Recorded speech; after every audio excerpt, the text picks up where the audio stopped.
आप सभी को सादर नमस्कार। विश्व पुस्तक मेला 2024 में आप सभी का स्वागत है। 2016 से दिशा प्रकाशन में मधुदीप जी ने नुक्कड़ लघु कथा की शुरुआत की थी, जिसे अब वनिका पब्लिकेशंस आगे बढ़ा रहा है। तो आज हम शुरुआत करते हैं नुक्कड़ लघु कथा की। आमंत्रित करना चाहूंगी अशोक दत्त जी को, वे आए और अपनी लघु कथा का वाचन करें। अशोक दत्त जी। आप सबको प्रणाम करते हुए मैं सीधा अपनी रचना पे आता हूँ। मेरी लघु कथा का शीर्षक है समय के पदचिन्ह। अनुभव ने लाला मदन लाल को कहा, मुझे बढ़िया से जूते दिखाओ। लाला का नौकर उसे जूते दिखाता गया और वह रेंज बढ़ाता गया। कस्बे की इस दुकान पर सबसे महंगे जूते 10,000 तक के ही थे। उसने कहा, इससे महंगे और भी हैं जूते।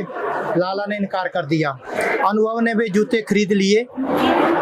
पैसे देने के लिए जैसे ही अनुभव लाला मदन लाल के काउंटर पर खड़ा हुआ, लाला मदन लाल ने बिल काटते हुए कहा, बेटा आप कहाँ से हो? मैंने आपको पहचाना नहीं। अनुभव बोला, लाला जी मैं धर्मनगर से हूँ, महू का बेटा हूँ। फिर लाला ने पूछा, क्या करते हो? तो वह बोला, मैं एक मल्टीनेशनल कंपनी में साइंटिस्ट हूँ। तब लाला बोला, अच्छा तो आप महू के बेटे हो? महू तो हमारा ही ग्राहक था। अनुभव बोला, जी पिताजी आपके ही ग्राहक थे।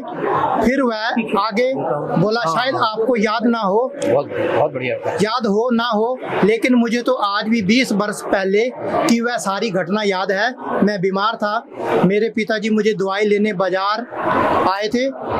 उनके जूते फटे हुए थे, बारिश लगी थी, बारिश का सारा पानी जूतों में जा रहा था। मैं उस समय 10 वर्ष का था।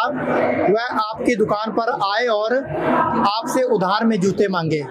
उन जूतों का मूल्य उस समय 10 रुपये था, परंतु आपने उधार में जूते देने से ये कहकर इनकार कर दिया कि ये बहुत महंगे जूते हैं, आपकी हैसियत से बाहर हैं। इतने महंगे जूते मैं आपको उधार नहीं दे सकता। आपने दूसरी तरफ रखे हुए जूते दिखाते हुए कहा था कि आपने लेने हैं तो ये ले लो 2 रुपए वाले जूते उधार में। पिताजी को ये बात चुभ गई। वे उन्हीं फटे जूतों में वापस घर आ गए, जबकि पिताजी आपके पास ही पूरे परिवार के लिए जूते खरीदा करते थे। उस दिन मुझे बहुत बुरा लगा था।